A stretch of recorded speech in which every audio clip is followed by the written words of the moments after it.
Bismillah, Assalamualaikum warahmatullahi wabarakatuh. Waalaikumsalam warahmatullahi wabarakatuh. Alhamdulillahi wa kafa, wassalatu wassalamu ala rasulillahi mustafa, wa ala alihi wa ashabihi, wa man tabi'ahum bi ihsanin illa yaumiddin, amma ba'd. Insyaallah di pertemuan pagi hari ini kita lanjutkan pembahasan kita dalam materi hadis qudsi yang mana telah kita bahas di hadis-hadis sebelumnya tentang bagaimana keutamaan kaum muslimin, ya. Kemudian perintah untuk bertaubat, ya, menjaga kita dari urusan dunia, ya. Bukan berarti kita meninggalkan, tapi kita menjaga dan yang lain sebagainya, ya. Maka di hadis selanjutnya, yaitu hadis ketujuh, ya, nah, dengan tema keutamaan menjenguk orang sakit, ya. Ah, jadi dalam syariat Islam ada dua ziarah, ya. Kalau kita bermuamalah itu kan banyak ya. Ada yang kita menuntut ilmu, ada kita bertamu ya, duyuf, bertamu kepada saudara lain, kemudian menghadiri majelis ilmu ya. Nah, namun ya ketika kita menziarahi personal orang ya, itu ada dua yang diutamakan. Ya, telah kita bahas juga hadisnya dalam pembahasan Adabul Mufrad ya. Yang pertama itu ziaratul kubur ya. Hadis-hadis tentang ziaratul kubur, Ana lupa ayatnya, jadi Ana nggak bisa menyebutkan ayat secara terperinci, ya. Bahwasanya ziaratul kubur itu, ya, diniatkan untuk kita mengingat, ya, lidzikil mauti, ya, ba'da hayatina, untuk mengingat, ya, wafat kita setelah kehidupan yang kita jalani ini, ya. Karena setiap kita pasti akan menemui Allah Subhanahu wa Ta'ala, ya kan? Nah, seperti dalam surat Al-Zalzalah, ya, Al-Qari'ah tentang hari akhir, ya, wa ma adraka mal qari'ah, ya, yauma yakun nasukal faroshil mabathuth, ya kan? Nah, nanti kita akan seperti orang-orang yang kebingungan di hari akhir, yaitu di padang mahsyar jelas, ya. Nah, inilah bagaimana, ya, yang pertama yaitu ziaratul kubur. Yang kedua yaitu menjenguk orang sakit, ya. Bahwa menjenguk orang sakit adalah salah satu kewajiban. Wallahu a'lam, ya. Kewajiban di sini bukan kewajiban yang dimaksudnya haram halal gitu ya. Masih sangat ditekankan, ya. Nah, nah, eh, kita sedikit menukil ya hadis, ya. Nah, sedikit buka ada bermufrad kembali, ya. Amar Nabi sallallahu alaihi wasallam bisab'i wa nahana anis sabab. Ya, jadi Rasulullah sallallahu alaihi wasallam ya dalam hadis kitab muttafaqun alaih, ya. Kalau muttafaqun alaih itu berarti Bukhari dan juga Muslim, ya. Tapi kalau akhrajahu shahihain, ini pernah kita ungkit ya. Jadi kalau misalkan ketemu dalam kitab fikih, ya, ada tulisannya muttafaqun alaih, ya. Itu berarti hadis yang dikeluarkan atau diriwayatkan oleh Imam Bukhari dan juga Muslim, namun nasnya atau teksnya ada yang berbeda atau sangatnya beda, ya. Nah, jadi matan atau sanatnya ada yang berbeda atau mungkin dua-duanya berbeda, ya. Tapi kalau akhrajahu shayhin berarti detail. Artinya apa? Sanat dan matanya sama-sama persis. Tidak ada bedanya apa yang dikeluarkan oleh Bukhari dan juga Muslim, ya. Walaupun halaman buku pasti beda, ya. Nah, afwan kita sedikit melenceng ya. Ini pengetahuan tentang hadis, ya.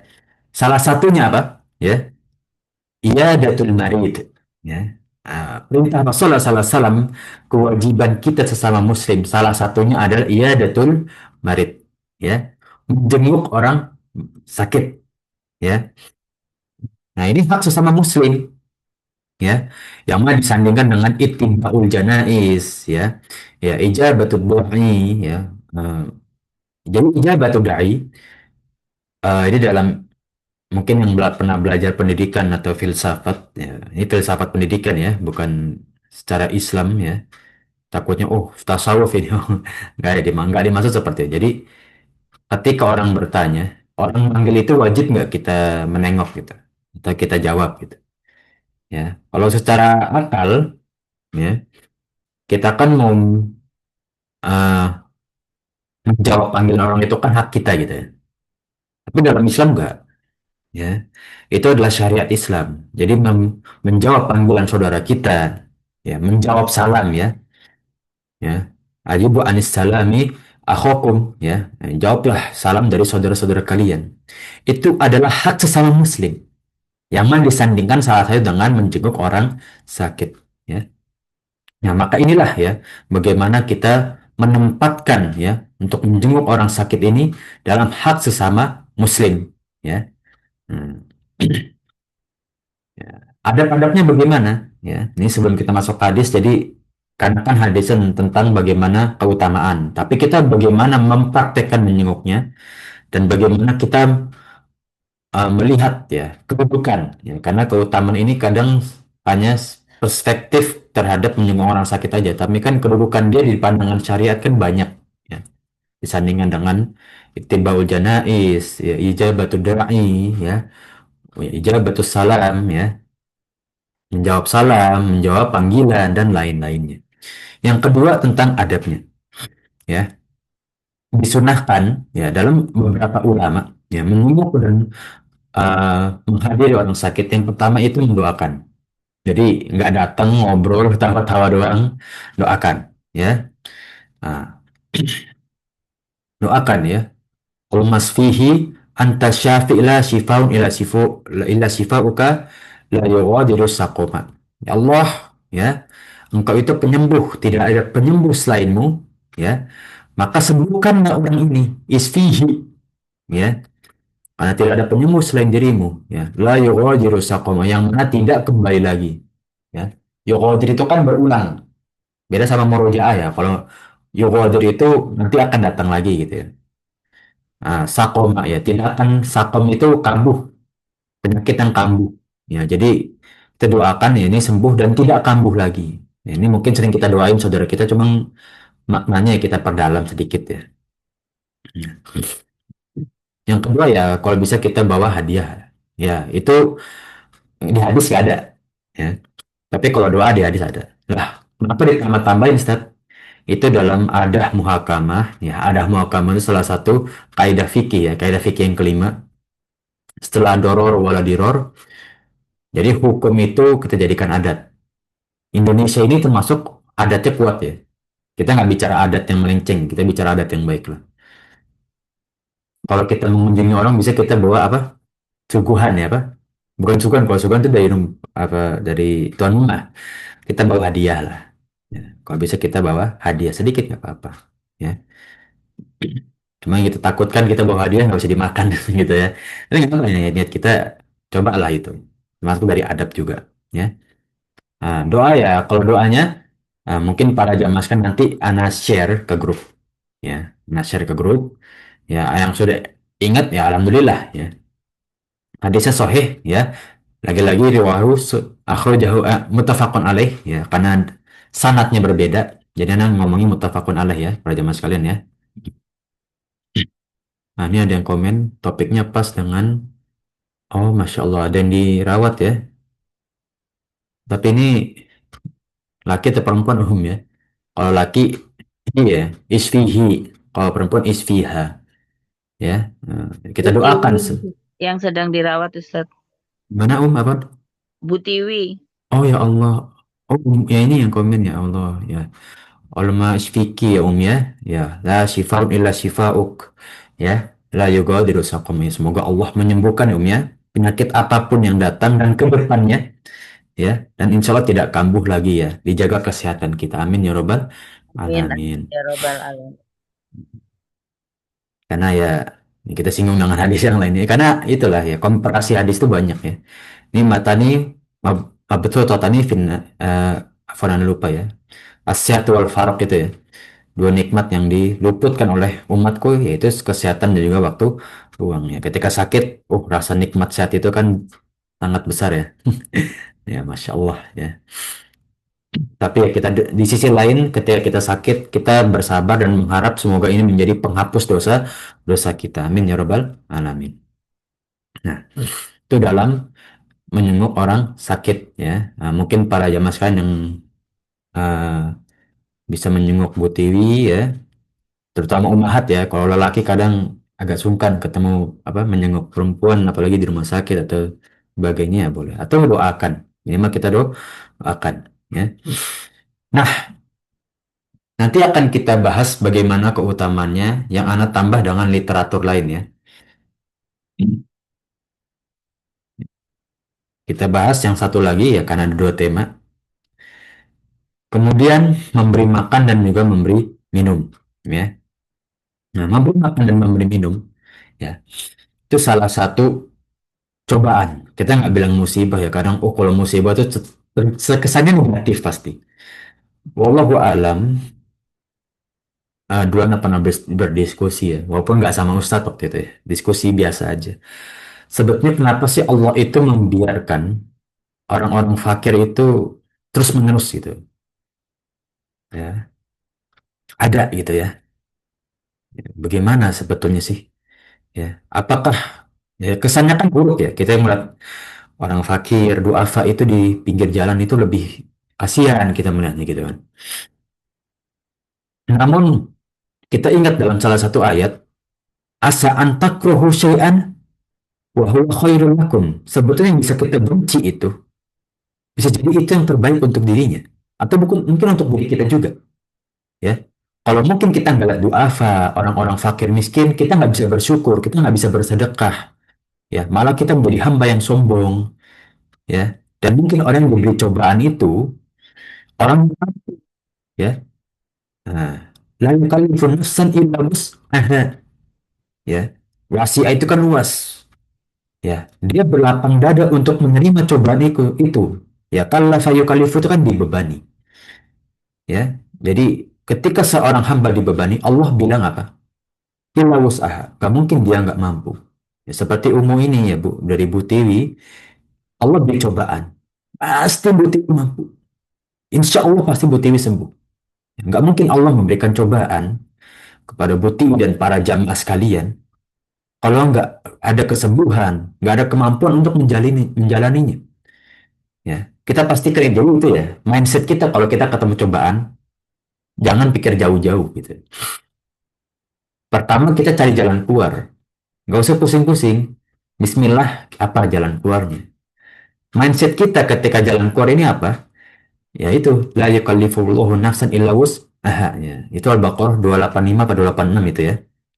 Yang bisa buat ruqyah itu ya. Nah, pasti kita mampu. Ya. Hmm. Ya banyak ya kita melihat cobaan apalagi pas COVID ya. Nah, kemudian kita singgung ayat-ayat ya tentang bagaimana keutamaan memberi makan anak yatim ya. Karena paling banyak konteks di Al-Quran itu la ta'kul amwala yatama ya kan. Jangan kalian memakan harta anak-anak yatim.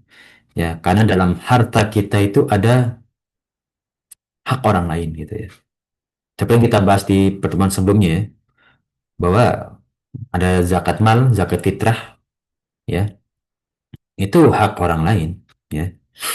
Maka ya seperti pendapat Imam Malik, ya itu boleh diambil paksa, tidak perlu ridho pemilik. Tapi ini pendapat salah satu ulama ya, bukan jumhur ya. Jadi aku ada pendapat lain ya, mungkin itu yang lebih dekat dengan shawab itu mungkin yang lebih dekat. Tapi kalau alam ini pendapat salah satu ulama, ulama kita ya, yang cukup bagus juga ya, karena itu bukan hak dia kan. Ya, bahkan dulu Ustadz Ana mengatakan kalau kita kehilangan uang, kita udah cari nggak dapet, bisa jadi itu bukan hak kita gitu. Tapi itu Allah alam ya, itu pemikiran yang bagus juga, tapi tidak didasari dengan dalil, didasari dengan akal kita kan. Ya, wallahu alam. Ya, ya Afwan ya agak perpanjang. Ya, karena tema kita dua ini sebenarnya banyak ayatnya, cuma di hadis penjelasan ini ya karena singkat, jadi kita buka sedikit dengan literatur yang lain ya. Wa yut'imu ta'ama ala hubbihi miskina wa yatima wa asira ya. Dan mereka memberi makan yang disukainya kepada orang miskin. Nah, wa yut'imuna ta'ama ala hubbihi. Ya, ini ada hubbihi-nya nih. Ya, ini surat Al-Insan ayat 8 ya. Coba lihat benar nggak ayat 8 ya? Ya, ayat 8. Ya, jadi ya kita disyariatkan wajib ta'ala ala ya. Nah, dan mereka orang-orang yang nanti senang di akhir-akhir itu salah satunya apa? Mereka memberi makan dengan apa yang dia sukai gitu ya.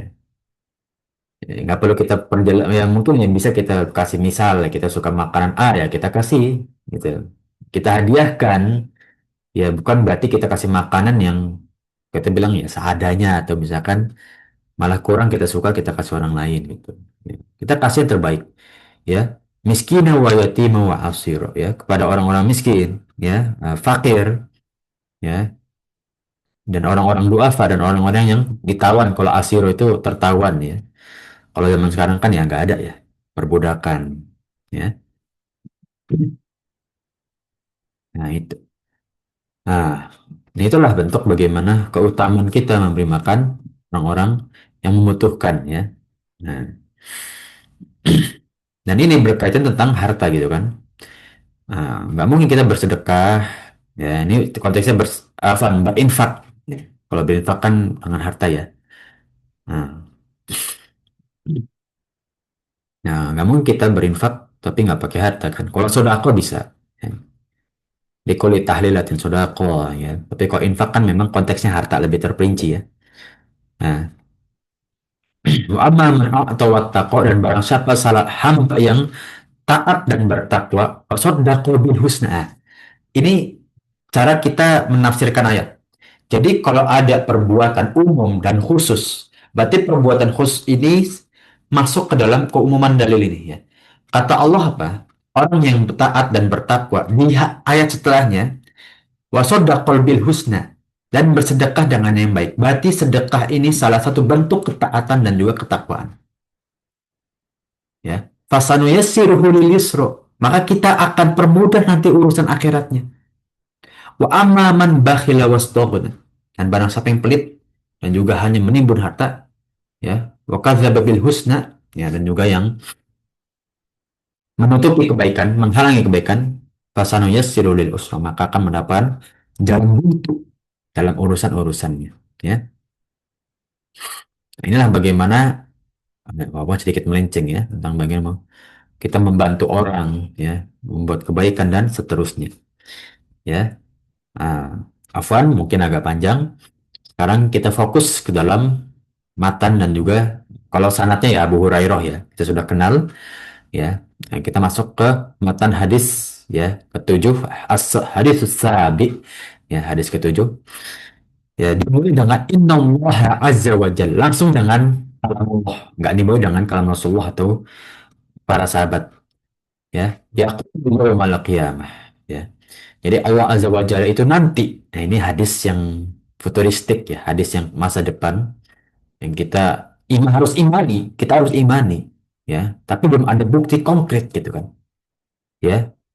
Berbeda dengan alam ya, kalau Dajjal itu kan yang hadisnya siapa, sahabat yang hadis panjang banget itu ya, Masya Allah itu hadis panjang banget ya, hadis yang ketemu Ad-Jasasah itu loh ya. Jadi ada domba saking lebatnya pala dan ekornya nggak ketahuan, cuman berjalan kembali menuju kubuk yang terkerangkeng, sebuah makhluk yaitu Dajjal kan. Nah, itu kan udah ada buktinya walaupun ya Dajjal nanti tetap turunnya ya di hari akhir. Ya, ya Ya'juj Ma'juj juga kan itu ada ayatnya malah. Ya. Tapi kalau tentang hari kiamat ini, wallah alam kan. Apalagi pada masyar, kontorah, ya mizan, hisab. Ya ibnu Adam, maritu falan ta'udni, ya. Wahai anak Adam, ya. Aku sakit, aku nggak dijenguk, ya. Ini kata Allah. Maka cucu Adam ini berkata, ya Rabbi, kaifa a'uduka wa anta rabbul alamin. Ya, karena dari engkau itu kan Rabb semesta alam. Ya, kita pertama secara akal nggak bakal bisa menjenguk Allah gitu kan. Kasarnya ya secara akal gitu. Secara zat maksudnya. Ya, dan juga yang kedua ya engkau nggak bakal sakit. Karena tidak ada di dalam Al-Quran dan hadis Allah itu punya sifat sakit. Ya kan? Qala amma alimta anna abdi fulanan maridu. Ya, Tapi engkau ketahui, wahai anak cucu Adam, ada abdi fulanan, ada seseorang dari hambaku yang sakit. Mana itu? Falam ta'udhu. Dan engkau tidak menjenguknya. Ama alimta annaka tahu, ya, lawajadtani indahu. Nah, ya.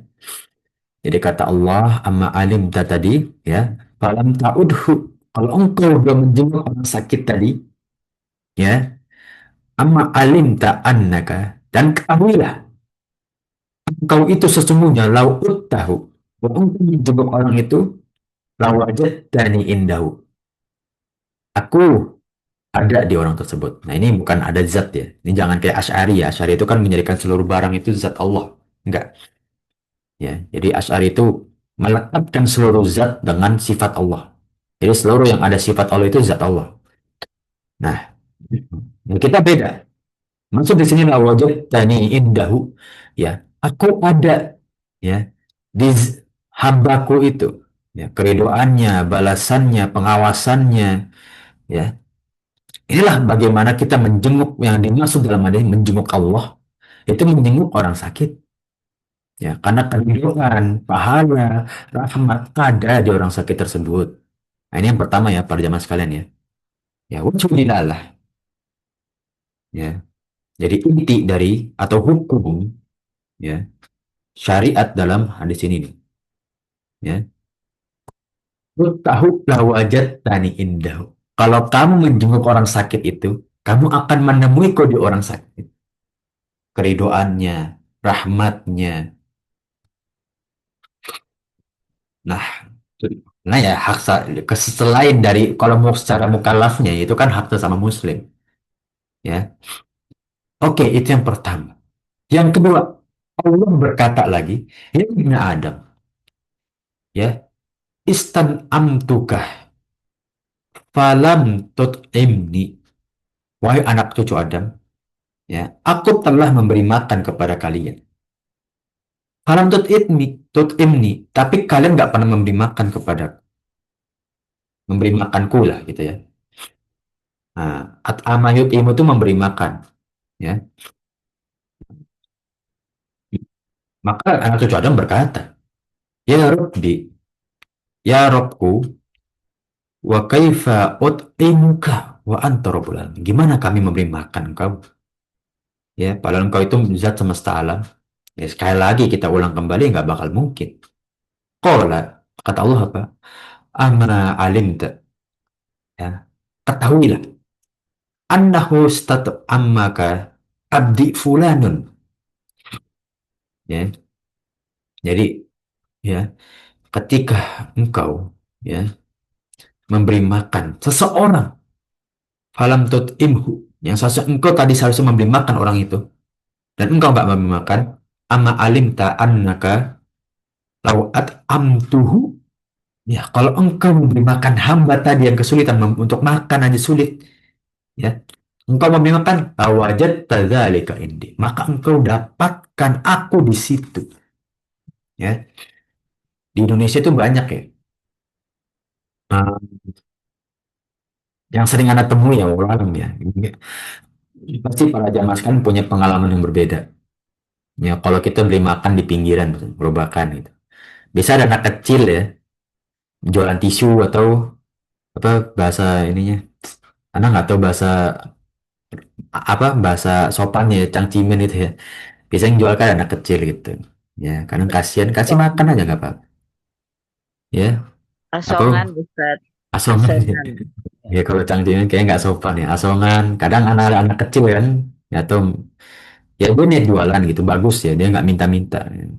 Ya, kita lagi beli makan ya belikan nggak apa-apa gitu. Atau ya mungkin ada yang lain gitu ya. Yang anak sering lihat sih seperti itu. Itu salah satu singgungan dari hadis ini insya Allah gitu kan. Mereka kadang makan sulit, jualan kan bentuknya setoran gitu kan bagi ya nanti dibayar gitu. Kasihan juga kadang. Ya, berikan ya. Sesungguhnya Allah Subhanahu wa taala memberikan rahmat ketika kita memberi makan orang-orang yang membutuhkan tersebut ya. Ya dulu anak pernah ketemu juga ya ada mualaf kabur dari keluarganya ya. Kasihan nggak punya tempat tinggal gitu kan, tidurnya di masjid gitu, kasihan juga ya. Nah, dan segalanya ijazah, akte apa di rumah ya, gimana mau daftar kerja gitu. Kasihan ya. Nah, itulah bentuk bagaimana kita aplikasikan ya hal-hal seperti itu gitu kan. Nah, lagi-lagi apa ya? La wajadta dzalika indi. Nah, kalau engkau memberi makan orang tersebut, ya, ya engkau dapati aku di situ, ya, kerahmatannya, ya, rezeki kita ditambah, ya, ini bersinggung dengan hadis sebelumnya kan, ya, sedekah itu, ya, nggak bakal menurunkan atau mengikis, ya, harta kita kan, ya, ya, infak kan, di hadis sebelum kita telah bahas, infaklah, maka aku akan berinfak kepadamu, ya. Inilah yang kedua. Yang ketiga, ya, ini masih sama ya. La wajadtu dzalika indi. Ya, kita scroll ke bawah ya karena hadisnya keputus ya ini agak sedikit panjang. Ya ibna Adam, ya, istaqaituka falam tasqini. Ya. Nah, kalau kita sering dengar di video-video Arab ya, dulu sering nonton apa film Arab ya, maupun ya ada yang sirah, ada yang film apa film ini biasa ya. Ada bagus salah satu film kehidupan orang di Mesir, tapi pakai Arab Fusha namanya Asl Aswad. Itu ada dua seri itu bagus. Jadi kehidupan anak yang lagi pengen belajar tapi keluarganya susah gitu ya. Nah, walau alam apakah itu kejadian asli apa enggak? Namanya Asl Aswad itu. Ya. Nah, sako ya kadang ada yang kehausan sako ya. Iskini sako itu kehausan ya. Nah, kalau kita bicaranya fiil ya, berarti beri minum ya. Kata Allah apa ya? Ibnu Adam, istaqaituka falam tasqini. Ya. Ya Ibnu Adam, aku memberi kalian itu minuman loh. Aku melegakan dahaga kalian, tapi kalian nggak pernah melegakan dahagaku. Nggak pernah memberi minum kepada. Maka kembali anak cucu Adam itu pasti berkata, Ya Rabbi, kaifa asqika wa anta rabbul alam. Ya, gimana kita bisa memberi minum? Engkau itu Rabb semesta alam gitu. Istaqoka abdi fulan. Ya, Allah ketiga kalinya sekali lagi Allah membalas, ya, engkau memberi minum seseorang. Ya, bahkan telah kita tahu hadis sahih Bukhari Muslim juga ada seseorang yang hidupnya wallah alam dipenuhi dengan keburukan, kemaksiatan, namun di akhirnya ia memberi minum, ya, seekor anjing, ya, maaf ya, seekor anjing. Nah, maka Allah tempatkan dia di surga. Ya, itu hewan loh, ya. Yang dalam hadis ini aja para ulama tuh memperdebatkan, oh berarti zat yang haram kita bantu pun mendapat pahala. Itu dalam unsur fikihnya, ya. Makanya membantu orang kafir, ya, itu kita tetap mendapatkan pahala walaupun objeknya yang kita bantu ini bukan muslim, bukan mukallaf ya. Walau alam, itu salah satu kias dalam hadis itu ya, yang insya Allah sahih insya Allah, ya. Falam tasqihi, dan kau nggak memberi minum orang tersebut. Inna kalau sakoi tahu ya, kalau engkau memberi minum orang tersebut, wajah terdzalika ini, maka kalian akan menemui aku dalam dirinya ketiga kalinya. Ya, Allah singgung lagi ya, lau wajah terdzalika ini. Ya, anda ingat ya hadis yang lain itu ada kalimat ada la-nya ya. La wajat, la itu la bukan la untuk maknanya untuk ya. Lamu tasdid ya. Lamu takkid apa? Ya, menekankan. Nah, inilah bagaimana tiga unsur muamalah ini, ya. Jadi ibadah itu nggak cuma sama Allah doang ya. Ya. Berinfak itu sama-sama manusia, ya. Jadi nggak cuma kita bertaubat, ya, kepada Allah. Nggak cuma tentang bagaimana hadis-hadis yang kita bahas, enggak berinfak, ya. Itamu masakin, ya. Ya datul marid, menjenguk orang sakit, ya. Nah, inilah bagaimana tiga unsur dalam hadis ini yang akan kita bahas dalam unsur unsur fikihnya. Ya. Yang pertama, ya. yang bisa kita pahami ini dalam unsur akidah. Allah itu berbicara kepada hambanya di hari akhir. Oh, nggak masuk akal. Ya, kata Maturidiyah, berbicara itu sifat manusia. Zat Allah tuh nggak punya sifat, katanya kan gitu. Zat Allah tuh nggak punya sifat, jadi yang berbicara itu bukan Allah. Pasti ada zat lain yang bisa berbicara selain Allah. Kata mereka seperti itu pasti. Ya, karena Maturidiyah itu mengatakan dan juga Mu'tazilah, bukan Mu'jiah ya, Mu'tazilah, bahwa zat dan sifat Allah itu pisah. Karena Allah itu nggak punya sifat. Itu kata mereka. Jadi sifat qiyam, sifat rahmat itu adalah sifat yang mana Allah dapati. Jadi Allah itu juga berusaha dapat sifat. Itu kata mereka. Ini sesat ya, tentu sesat ya. Ya para jamaah sekalian berdoa agar jangan terkena syubhat seperti itu ya. Ya, yang muqallibal qulub tsabit qulubana ala dinik kan. Ya, wahai Allah yang bisa membolak-balikkan hati, tetapkan kita hati terhadap agamamu. Ya, karena mereka memutar akal sampai memikirkan Allah itu nggak punya sifat. Ya, kalau di hadis ini, ya Allah itu punya sifat al-kalam, ya kan? Laisa kamitslihi syai'un wa huwa samiul basir. Ya, ini satu ayat udah mencakup membatalkan seluruh pendapat firqoh-firqoh, ya, yang Allah tuh nggak punya sifat, Allah tuh begini begitu enggak. Allah tuh nggak mirip dengan apapun. Laisa kamitslihi syai'un. Jadi nggak bisa kita miripin tangan Allah ke tangan manusia, ya. Nah, kayak apa? Jahmiyah ya. Memiripkan seluruh sifat Allah dengan manusia. Yaitu firqah Jahmiyah. Nah, enggak, ya. Tapi nggak kayak Mu'tazilah dan juga Maturidiyah. Oh, Allah tuh nggak punya sifat. Tuh. Zatnya Allah tuh ya ngambang aja kata mereka ya. Jadi zatnya Allah tuh kayak, ya kayak kita. Kita tuh sifat kita bisa tumbuh ini kan karena kita berusaha. Ya mereka juga mensifati kayak gitu. Ya Allah tuh berusaha juga mendapatkan sifat ngomong. Alim itu ya Allah tuh berusaha. Enggak. Wa sami'ul basir dan Allah itu maha ingat, maha. Sami ya. Masdar, pasif. Artinya apa? Allah tuh enggak kayak fi'il mudhari madi enggak. Ada emang dalam sifat Allah fa'il mudhari ya. Dan Allah tuh sifatnya dengan sami'ul basir. Allah tuh selalu mendengar dan selalu melihat. Sama kayak di hari akhir nanti. Inna Allah azza wa jalla yaqul. Nah, karena garis bawahi sifat Allah di sini. Qala yaqulu, sifat Allah itu kalam. Allah itu bisa berbicara. Dan zatnya bicara itu mulut. Tapi apakah mulut kayak manusia? Nggak boleh kita pikirkan. Yang penting Allah bisa berbicara, punya mulut apa enggak, udah nggak usah dipikirin. Allah bisa bicara, udah gitu aja. Ya, ulama ahlus sunnah. Yakin Allah akan berbicara kepada hambanya pada hari akhir. Nah, ini benar, ya.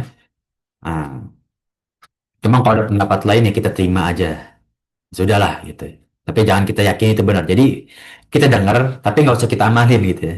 Sobat-sobat kayak gitu, kita banyak pasti kita dengar kan. Jadi kan itu ilmu aja. Oh banyak ya orang berpikiran masih syubhat seperti itu ya. Dan hambanya juga akan berbicara. Jadi kita di akhir-akhir itu nggak dibungkam sama Allah.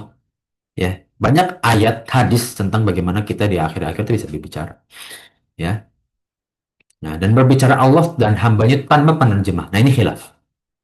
Ya, nah, ini khilaf ya. Walaupun ya jumhur ulama ya ini khilafnya bukan khilaf yang muktabar ya. Ini khilaf yang kecil lah ya. Muktabar itu maksudnya khilaf yang diperselisihkan enggak. Kalau khilaf muktabar itu diperselisihkan benar-benar diperbincangkan kembali oleh ulama mutakhirin. Tapi kalau khilaf ghairu muktabar, ulama mutakhirin seperti Syekh bin Baz, Syekh Utsaimin, Syekh Shalih Fauzan nggak memperdebatkan. Artinya apa? Ini udah paling benar lah. Karena jumhur ulama pendapatnya. Jadi kita sama Allah nanti berbicara itu nggak pakai penerjemah udah. Ya. Pakai bahasa apa Ustaz? Ya, wallahu alam udah.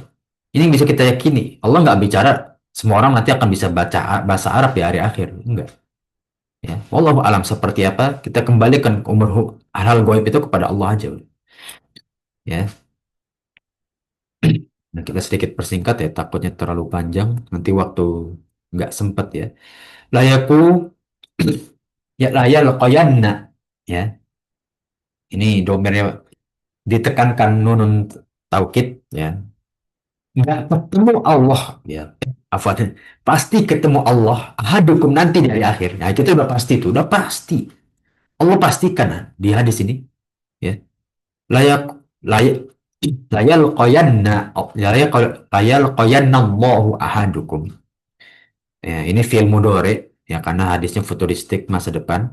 Yauma yalqahu. Hari nanti kita pasti ketemu. Laisa bainahu wa bainahu turjamani. Ya, turjumani afan. Turjumanun yutarjimu lahu. Tarjama yutarjimu menerjemahkan, ya. Makanya kalau di pondok tarjim gitu kan. Atau di biasa ujian itu tarjim hadzal lafaz gitu kan. Atau hadzal hiwar gitu. Nah, nggak ada. Hadis ini jelas Bukhari. Udah kita yakini aja, ya. Nah, lagi-lagi ya pasti dia mentakwil, mentakwil, lagi-lagi mentakwil ya. Makanya Maturidiyah itu ribet, ya. Kerjanya mentakwil lagi. Nah, yang kedua, kedekatan orang sakit kepada Allah. Nah, ini dalam unsur fikih. Tadi akidah, sekarang fikih. Ya, kedekatan kita kepada Allah ketika sakit. Ah, di hadis yang lain kan banyak. Ya, salah satu anjuran doa itu ketika lagi sakit. Ya mungkin boleh ya, mungkin buat Tiwi ya. Banyak berdoa. Ya, di luar kesembuhan nggak apa-apa. Ya. Ya Ibna Adam, maridtu walam ta'udni. Ya, tadi yang telah kita bahas. Sakit ini disandarkan kepada Allah. Tujuannya adalah, nah ini, salah satu tujuan, ya, para ulama menafsirkan, ya, adalah untuk memuliakan hamba yang sedang sakit. Gak mungkin Allah dekat rahmatnya, pertolongannya kepada hamba yang kondisinya gak lebih dekat daripada hamba yang lain. Maksudnya dia punya kondisi khusus istimewa. Lihat, bahkan hal yang kita pikir negatif ya. Sakit tuh negatif kan kita mikir, nggak enak sakit. Tapi di sisi lain Allah memberikan dia keistimewaan adalah untuk memuliakan hamba yang sedang sakit. Lihat, orang sakit Allah muliakan. Tapi jangan mencela Allah ya. Ada orang sakit menyalahkan takdir, jangan ya. Kalau kita bahas di Adabul Mufrad, ya, jadi disinggung oleh hadis bahwa orang sakit itu diampuni dosa-dosanya dan lain sebagainya. Yaitu ketika kita bersabar kan, ada syarat-syarat, ya. Dan sekaligus yang kedua mengisyaratkan posisinya yang sangat dekat dengan rohnya, ya. Wa idza salaka wa idza salaka anni fa inni qarib gitu kan. Nah, wa idza salaka abdi fa inni qarib ya, nah lupa hadisnya. Ketika wahai Nabi Muhammad, ya ketika ada hambaku yang menanyakan tentangku fa inni qarib, aku tuh dekat. Dekatnya Allah tuh banyak. Ada qiyamul lail, sakit, safar, terzolimi. Jangan lupa ya, unsur-unsur mahalul lijinsil mustajab. Itu ada di kitab, mana lupa. Oh, Bidayah. Ya. Di kitab Bidayah Mustahid. Kondisi-kondisi di mustajabnya doa itu ya. Itu yang enak ingat ya. Itu hadis yang banyak. Ya. Salah satunya kondisi sakit. Yang ketiga, anjuran untuk menjenguk orang sakit. Nah, ini lebih ke menjenguk orangnya. Jelas, ya. Ini nih, hakul muslim alal muslim siptun. Nah, ini di hadis yang lain yang tadi Anas beda bahas, ya. Menjenguk orang sakit itu salah satu hak muslim. Qila dikatakan oleh Rasulullah SAW. Mahun afan. Qila di sini para sahabat bertanya, mahunna. Apa itu? Itu tuh apa ya? Qala idza laqitahu fasallim. Pertama, salam. Wa idza da'aka fa'ajibu. Yang kedua, menjawab panggilan. Wa iza stan wa iza stan sohaka istan sohaya stan sihu itu meminta nasihat. Fansoh, nasihati fil amr. Wa iza atosa, ya, fahamidallah sammithu, ya. Atosa di sini bukan lapar ya. Afwan ya, benar-benar di sini atosa ya filnya. Hacim apa? Bahasanya hacim itu bukan sendawa apa? Itu ya. Ah, fahamidahullah ketika alhamdulillah, ya. Bersin bersin. Ketika dia bersin, fasamithu maka balas yarhamukallah, ya. Wa idza marido fa'udhu, yang kelima, kalau dia sakit jenguklah, Yang terakhir wa idza mata fattabi', atau ada saudara kita yang meninggal, maka iringilah. Ya. Apabila yang sakit bukanlah seorang muslim, namun ia adalah kerabat atau orang yang kita kenal non-muslim, maka tetap dianjurkan untuk menjenguk. Lihat, ya. Sebenarnya Rasulullah SAW pernah menjenguk pemuda Yahudi yang sedang sakit. Ya. Nah, ya, ini salah satu hadis ya. Aslim fanazara ila abihi wa huwa indahu faqala ati Abul Qasim. Abul Qasim ini Rasulullah ya. Sallallahu alaihi wasallam ya. Fa aslam fa kharaja Nabi sallallahu alaihi wasallam wa huwa yaqul alhamdulilladzi anqadhahu minan nar. Ya. Nah, yang mana orang itu patuh ke dalam Islam akhirnya. Kenapa? Rasulullah menyinggung orang Yahudi. Ya. Nah, yang nggak selalu kita menyinggung orang kafir tuh kita harus tujuan dengan berdakwah pulang dengan membawa hasil bahwa orang kita jenguk kafir itu harus masuk Islam. Enggak kita paksakan. Di sini emang di sini ada Rasul memaksa enggak. Ya cuma ya pemuda itu ya pengen aja masuk Islam karena melihat sifat dan aplikasi seorang muslim yang baik ya. Ya, kita ikuti itu ya. Nah, jangan kita lihat hukum hasilnya aja. Oh, hasilnya pemuda itu ternyata taat ya kepada Rasulullah. Oh, berarti kalau kita jenguk orang sakit yang kafir harus kembali dengan ketaatan. Enggak. Tapi lihat coba di matan itu Rasulullah memaksa enggak? Ya, orang emang Rasulullah bilang aslim taslam, yuk tikallah gitu, enggak kan? Nah itu yang bisa kita dapat ya. Nah, dan yang lain-lainnya banyak ya. Ya, nah, ini yang bisa kita apa? Doakan la ba'sa tahurun insya Allah gitu. Nah, tidak masalah ya. Ya, insya Allah menjadi pembersih dosa-dosamu. Insya Allah ya sedangkan kehendak Allah. Allah masfi fulanan. Nah ini secara singkatnya boleh ya. Jadi ini doa-doa yang singkat lah. Nah, tapi ya kalau bisa kita awali dengan menyebut sifat Allah ya. Allah masfihi atau Allah masfiha anta syafi. Engkau itu zat penyembuh. La syifa'un illa syifa'u. Tidak ada yang bisa menyembuhkan kecuali dengan kesembuhanmu. La yughadiru saqoma. Ya, yang mana tidak menyebabkan keberkesinambungan penyakitnya itu nggak kambuh lagi. Itu kalau itu dalam hadis ya, doa dalam hadis yang tadi kita bahas riwayat Bukhari dan juga Muslim ya. Atau yang ketiga, as'alullahal azima rabbal arsyil azim ayasfiyaka atau ayasfiyahu atau ayasfiyaha bisa ya. Ya jadi ya kalau nggak bisa ayasfi ya udah ayasfi aja nggak apa-apa. Kalau kita nggak bisa pindah-pindah domir ya atau huruf mudoroahnya ya. Aku meminta kepada Allah Zat yang Maha Agung, pemilik arsy, ya, yang begitu tinggi, ya, untuk menyembuhkan hamba tersebut, ya. Dibaca 7 kali, ya. Nah, kita bahas karena sudah apa kita bahas unsur-unsur fikih dalam penyakit atau menyenguk orang sakit, kedudukan orang yang sedang sakit, ya. Kita bahas bagaimana faedah lah, ya. Faedah menyenguk orang sakit, ya. Yang pertama, itu tadi, ya. Orang sakit itu kondisi yang paling dekat dengan Allah. Ya. Yang kedua itu hak sesama muslim. Menjenguk orang sakit hak sesama muslim. Yang ketiga, sakit itu menjadi penyembuh atau pembersih dosa. Ya.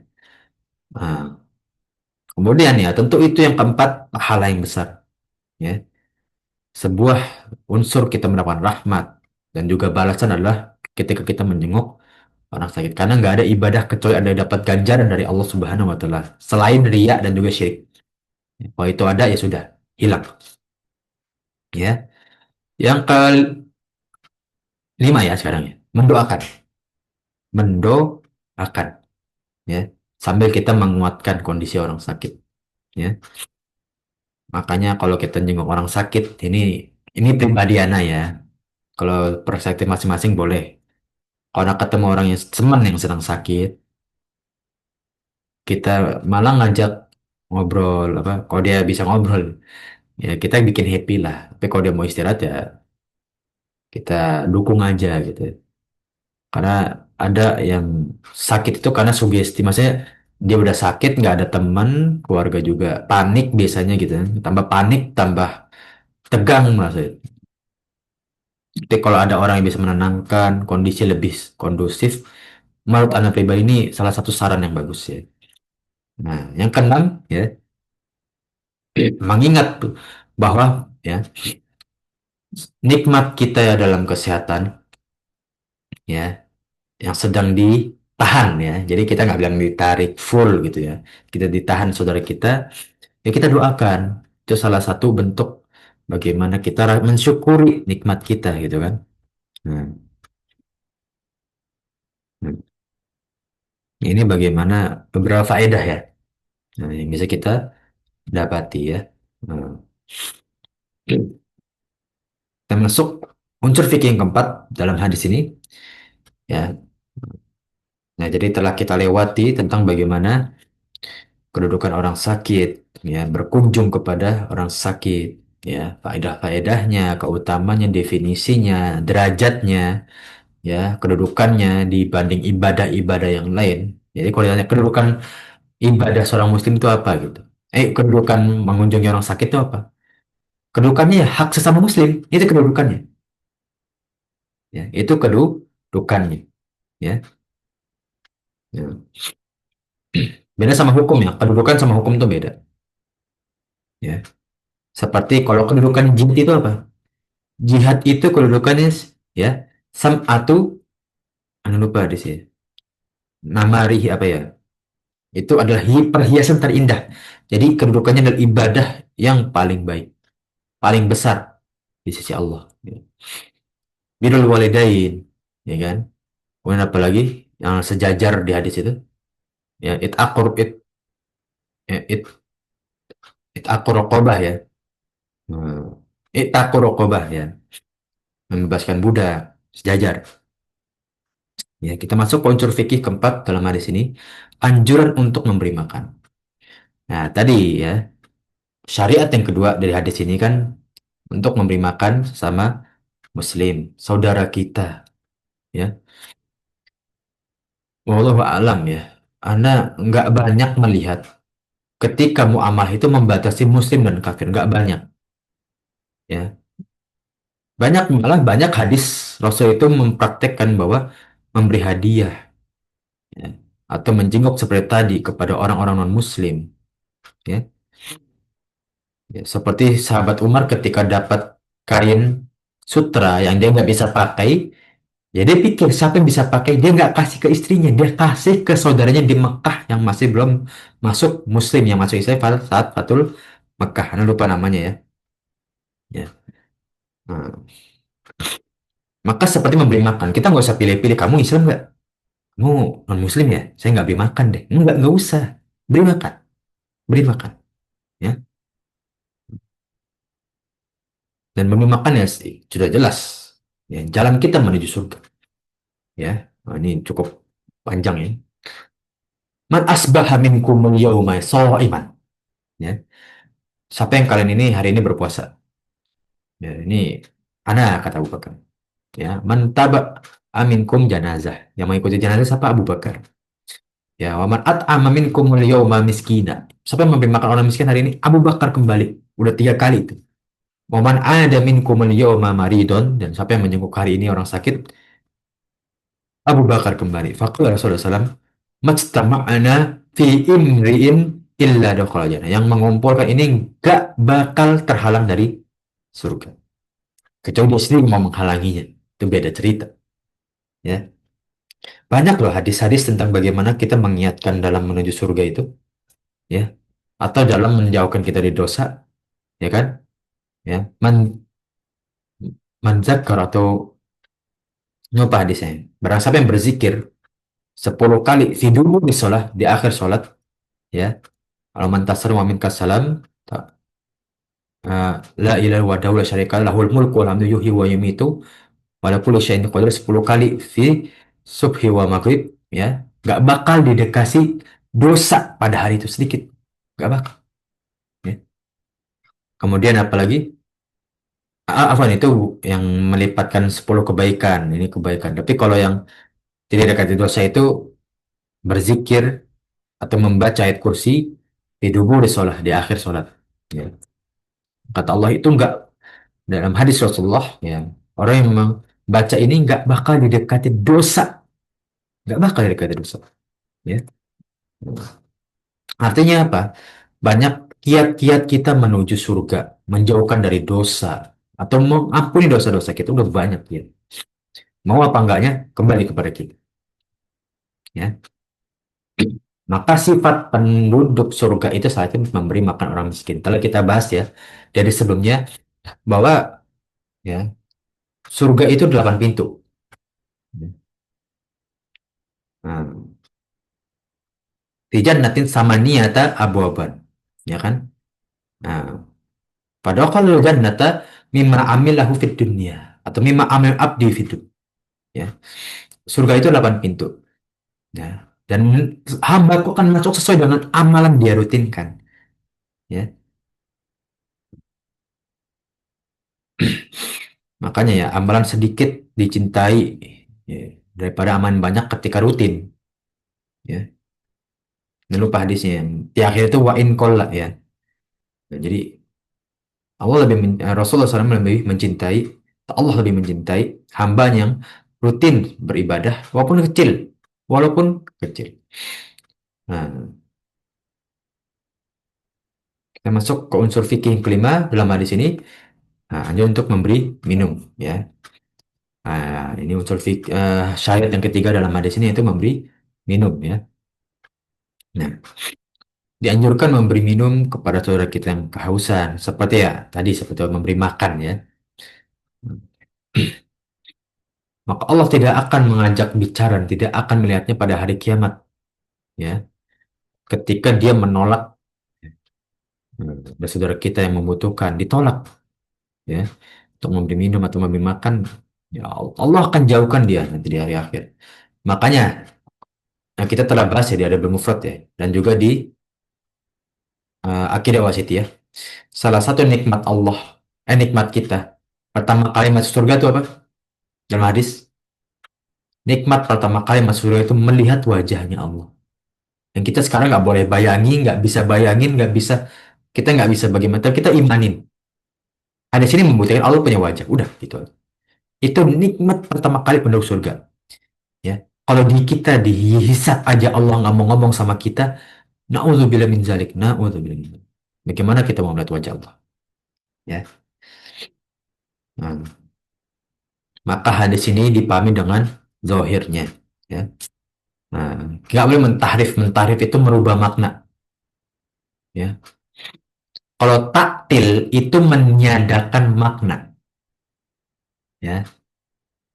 Min ghairi tahrifin wala ta'tilin wa ghairi tamtsilin wala takyifin.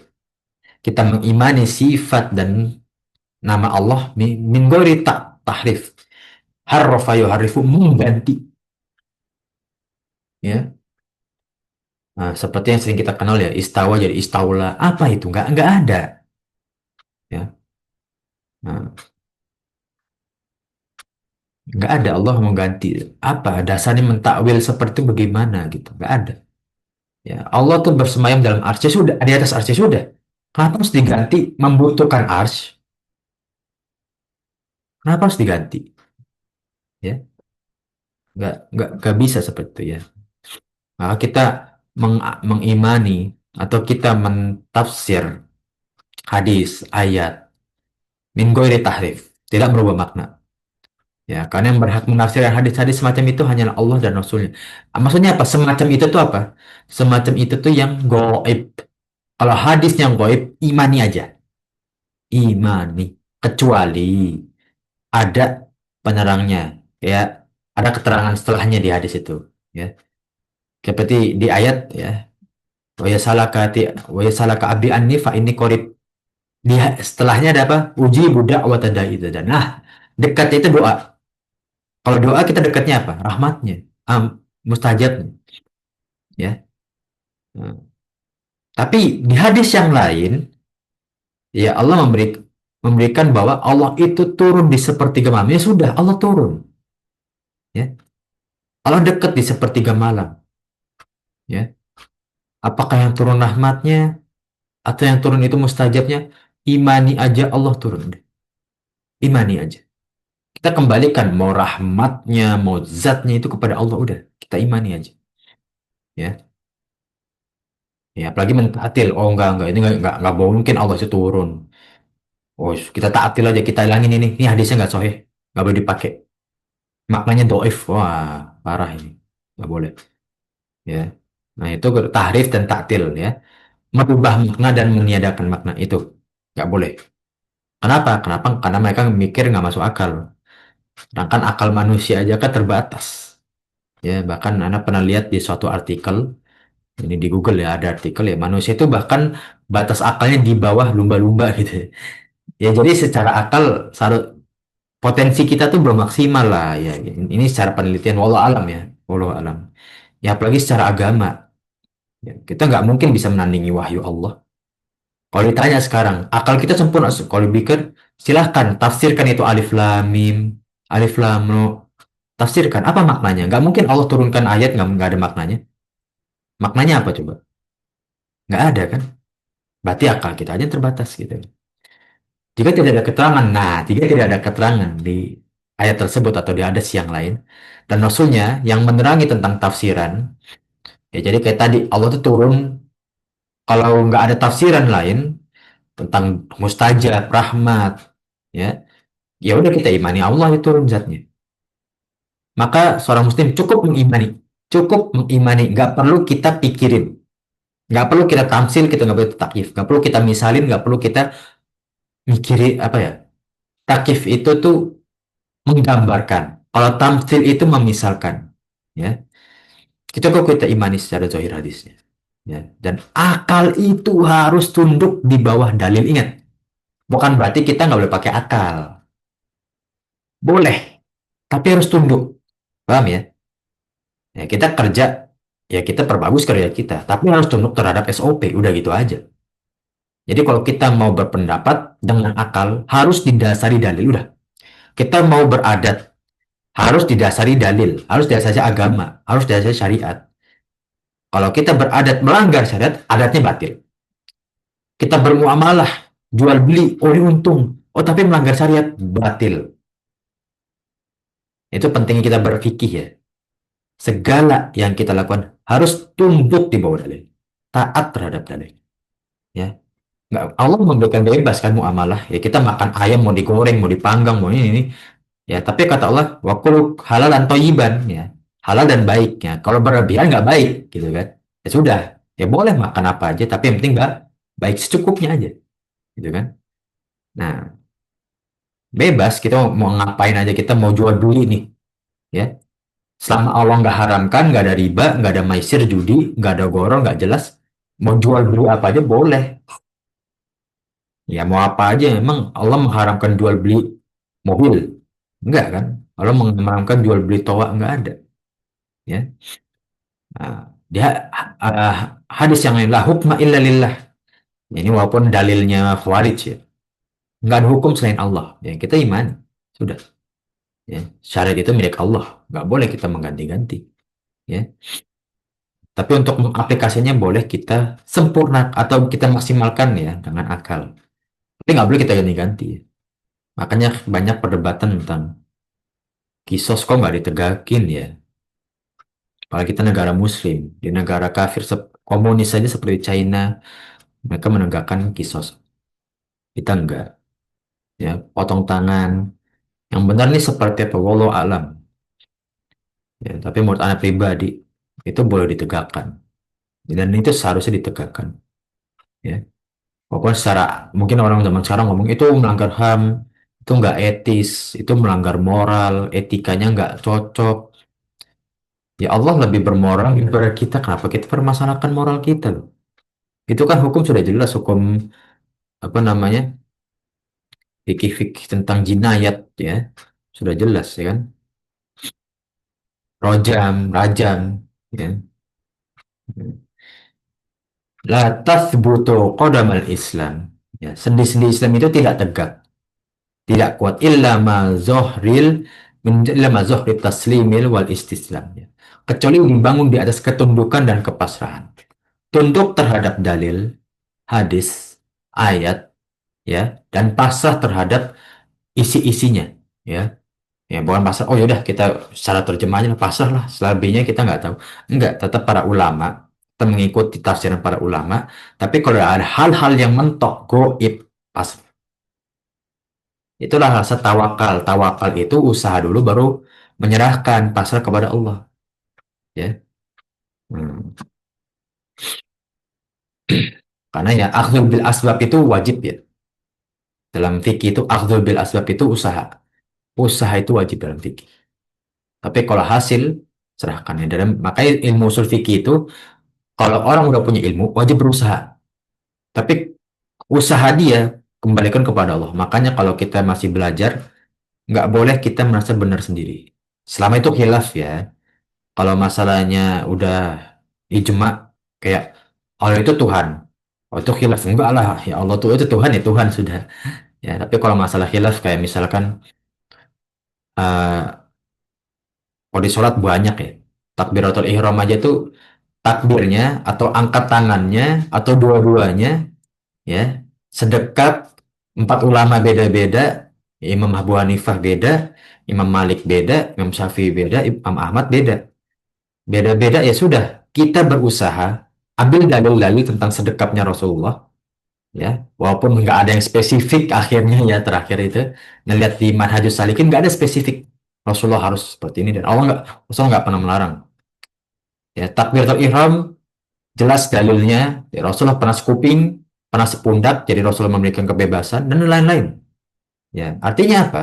Kalau masalah khilafiyah yang masih banyak Rasulullah mempraktekkannya diberi kebebasan, ya kita berusaha mendekati yang paling sempurna. Tapi jangan masa kita paling sempurna karena kita hanya pakai akal kita yang sebatas. Bisa jadi pendapat orang lain itu bisa lebih sempurna daripada pendapat kita yang kita akali atau kita pikirkan. Ya, kita usahakan ya. Ijtihad. Wallahu a'lam bishawab. Ya, yang bisa mungkin bisa kita bahas bersama atau Anda sampaikan ya. Wallahu a'lam ya tafadhol dari para jamaah sekalian ingin bertanya atau berdiskusi ya. Nah, Anda buka dari chat Zoom ya atau ada yang ingin bertanya dulu mungkin tafadhol baru Anda buka chat Zoom nanti Ustaz. ya. Assalamualaikum warahmatullahi wabarakatuh. Waalaikumsalam warahmatullahi wabarakatuh. Afwan Ustadz mau bertanya mengenai gambar yang dipajang di rumah. Hmm. Apakah itu seperti berlaku juga seperti boneka, seperti misalkan buku ada gambar, terus banyak-banyak lah yang biasanya kalau kita beli itu kan kadang-kadang kayak spray aja bergambar. Terus Hmm. apakah itu termasuk dari hadis yang mengatakan bahwa kalau ada gambar bernyawa itu tidak masuk malaikat ke dalam rumah kita? Bagaimana itu Ustadz? Syukuran Hmm. Ustadz. Ya afwan bismillah la'anallahu mutasawwirun wa musawwirun. Allah melaknat orang yang menggambar dan digambar. Di hadis yang lain, ya, Rasulullah SAW menghancurkan berhala itu bukan cuma buat ibadah aja. Karena Rasulullah melihat jin-jin itu terperangkap dalam zat-zat yang berbentuk makhluk. Dan jin nggak bakal, afwan, syaiton nggak bakal satu tempat dengan malaikat. Makanya nggak, maksudnya nggak bakal ini ya, maksudnya nggak bakal betah. Ya, makanya tempat-tempat yang ada wadah jin, malaikat nggak masuk. Itu hadis yang tadi Ummu sampaikan, benar. Ya. Dan bagaimana tentang gambar di buku, ya. Kemudian ini lebih sering ya, gambar di buku tuh sering, ya apalagi kayak buku sekolah ya. Oke, di sini Ana jelaskan pendapat yang lebih banyak Anda dengar dari para asatidzah.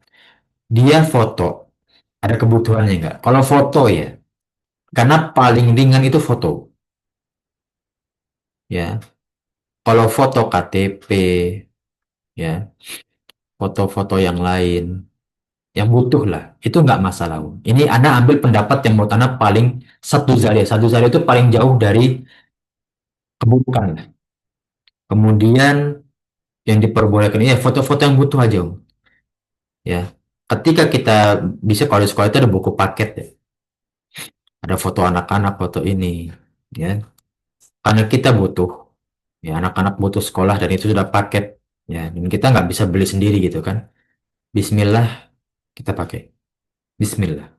Walaupun anak sendiri nggak setuju ya membuat buku terus ada gambar makhluk di dalamnya, ya. Makanya kalau buku-buku anak kecil yang benar tuh anak sering beli tuh buat anak ngajar TPA, buku anak kecil, buku-buku Sirah Nabawi itu yang benar, mukanya tuh pasti nggak ada ini kan, diputihin biasanya. Karena hidupnya manusia itu kan dari panca indera, ya. Tapi kalau bentuk-bentuk yang lain sebenarnya juga nggak boleh juga karena menyerupai. Ya kan di hadis yang lain apa Allah akan memerintahkan hambanya untuk menghidupkan apa yang dia buat di dunia yang menyerupai makhluk, ya. Makanya tamsil wa takif itu kan nggak boleh, ya. Jadi bagaimana kalau bisa semuanya dihindari, foto juga, foto kalau nggak butuh jangan. Makanya ini dalam ilmu psikolog ya, ya Anda pernah baca artikel. Afwan ini sedikit melenceng tapi sebenarnya masuk juga ke kenapa kalau ada film horor, ada ini horor, itu gambar itu menjadi objek jin keluar gitu. Karena memang secara psikolog, ya, jin itu memang menempati gambar-gambar kan. Secara syariat kan memang jin itu menempati gambar-gambar. Dan secara psikolog, gambar seseorang itu membawa hal negatif terlebih dahulu, perspektif negatif, ya. Jadi kalau bisa foto yang tidak diperlukan jangan dipajang, ya, jangan dipajang. Kadang kan ya kita kalau mau album ya kita simpan aja di album, gak usah kita panjang-panjang. Buat apa? Ya. Sekarang ada di HP buat kita nyimpen kenangan ya sudah di HP aja. Nah, kalau zaman dulu kan ada album foto itu ya buat nyimpen kenangan dulu pernah sini. Simpan gak usah dipajang, jangan dipajang. Itu menjadi objek. Wallahu alam. Ini pendapat yang menurut Anda cukup bagus.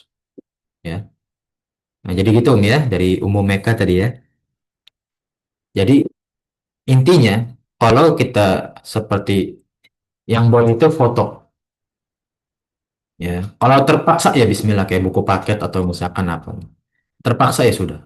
Memang kalau diperlukan foto yang dibutuhkan, KTP, foto apa lagi lah, foto apa, TV misalkan, ya, atau foto dokumentasi nggak apa-apa. Cuma kalau foto ini dipajang nih, terus ada lukisan, lagi sudah berbentuk boneka, jangan, beneran, jangan, ya. Itu menjadi benar-benar menjadi objek, ya. Makanya Anda setuju dengan apa namanya, ya, banyak ya objek-objek jin itu dengan patung apa. Kalau zaman Indonesia kan kita kenal jelangkung, ya. Itu memang menjadi objek. Ya, apalagi manusia ditambah manusia itu menjadikan itu ketakutan ya. Gimana jin nggak nambah masuk gitu kan. Wallahu a'lam. Ini insya Allah terjawab ya dari pertanyaan umum mereka ya. Nah, Ustadz, syukran Ustadz. Iya, afwan wa yakum. Terus bagaimana kalau bisa dibakar aja, Bu? Biar ya kalau nggak dibuang dibakar sudah. Ini menurut Anda pribadi. Ya, wallahu a'lam. Mungkin dari jamaah yang lain yang ditanyakan. Ya, atau ada yang diskusikan. Kalau enggak, Anda mulai dari chat Zoom ya. Ini ada yang bertanya. Bismillah. Assalamualaikum Ustaz. Waalaikumsalam warahmatullahi wabarakatuh. Sakit adalah penghapus dosa yang tadi saya dengar. Ya, betul. Ya. Tadi hadis setelah kita bahas ya. Laba hurun insya Allah ya. Bolehlah jika kita sakit, kita ikhtiar. Tapi akhirnya masih sakit. Lalu kita sudah tidak mau ikhtiar lagi karena kita berpikir saat inilah kita sedang dihapus dosa. Ikhtiar sembuh tetap harus ada, Karena kan di sisi lain, ya, Allah memberikan kesehatan itu kan nikmat, ya. Tapi jadi kondisi irreguler, kondisi yang tidak normalnya kan kita sakit. Untuk kembali menjadi normal ya kita harus sembuh kan. Ketika kita sembuh, kita lebih banyak bisa menemui kenikmatan. Ya kan? Maka Allah singgung tuh di hadisnya bahwa sehat itu kenikmatan yang banyak orang lupakan. Ya, jangan malah kita balik, oh seharusnya kita sakit aja biar dosa kita diampuni, enggak. Justru jangan kita sembuh, ya. Kita lebih banyak bisa menunaikan keamalan dan juga kewajiban, kemudian kita bisa menghapus dosa dengan hal yang lain, ya. Coba kalau kita sakit, sholat aja Allah berikan keringanan, ya. Karena nikmat kita terbatas ketika sakit. Makanya ketika nikmat kita terbatas, Allah memberikan kenikmatan yang lain, yaitu dosa kita lebih mudah dihapuskan. Atau itulah saat-saat kita lagi dibersihkan, ya. Nah, itu Om ya. Ya kasarnya kalau tong sampah itu kan nggak harus sedikit kita buang sedikit gitu Bang. Tapi kalau penuh kadang kita buang gitu kan. Nah, jadi seakan-akan dosa kita lagi menumpuk nih. Allah pengen bersih. Allah buang tuh sampah kita. Ya. Nah, jadi gitu ya dari Ummu Novi ya. Terjawab insya Allah ya. Jadi ini kondisi yang tidak normalnya. Ya. Katanya kita diberikan ujian oleh Allah. Ya. Masa kita terus-menerus mau diminta ujian. Nanti yang ada kita malah mikir, kok Allah beri saya ujian ya, hidup saya tambah susah nih. Akhirnya apa? Hati kita jadi sempit kan. Ya. Akhirnya kita nggak mampu. Makanya jangan kita minta banyak cobaan. La yukallifu nafsan illa wus'aha. Ya. Ini seperti yang di tiga pemuda itu ya. Mau beribadah tapi jor-joran. Ya. Nggak boleh kan. Nah, makanya sakit ini ya kondisi non irregulernya, tidak normalnya kita sebagai manusia yang mana Allah memberikan kekhususan, kelebihan pada kondisi sakit yang ya kita hanya insya Allah ya nggak selalu sakit kan. Selalu terjawab ya dari Ummu Novi ya. Atau ada yang masih terganjel gitu ya silakan ditanya kembali nggak masalah ya. Syukron, Ustaz. Ya afan wa yaki ya.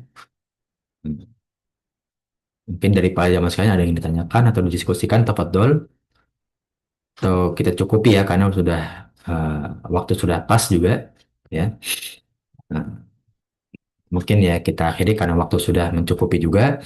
Ya, kita akhiri pertemuan kita pada pagi hari ini yang insya Allah ya ilmu kita tempuh menjadi amal jariah kita di sisi Allah Subhanahu wa taala dan menjadi pemberat amal soleh kita di hari akhir. Amin ya rabbal alamin. Ya, dan insya Allah kita bisa bertemu dengan umatnya Rasulullah Sallallahu Alaihi Wasallam dengan keadaan dosa-dosa telah diampuni, amal soleh kita dilipat gandakan, dan ya kita akhirnya bisa menuju pintu surga yang kita inginkan. Amin ya rabbal alamin. Ya, Ana minta maaf bila ada kekurangan atau kekeliruan dari yang kita bahas bersama atau ucapan yang dari diri Ana kurang berkenan, Ana minta maaf sekali lagi. Walhamdulillahirabbil alamin barakallahu fikum. Nah, khatim kita tutup dengan doa kafatul majlis. Subhanakallahumma wa bihamdika asyhadu an la ilaha illa anta astaghfiruka wa atubu ilaik.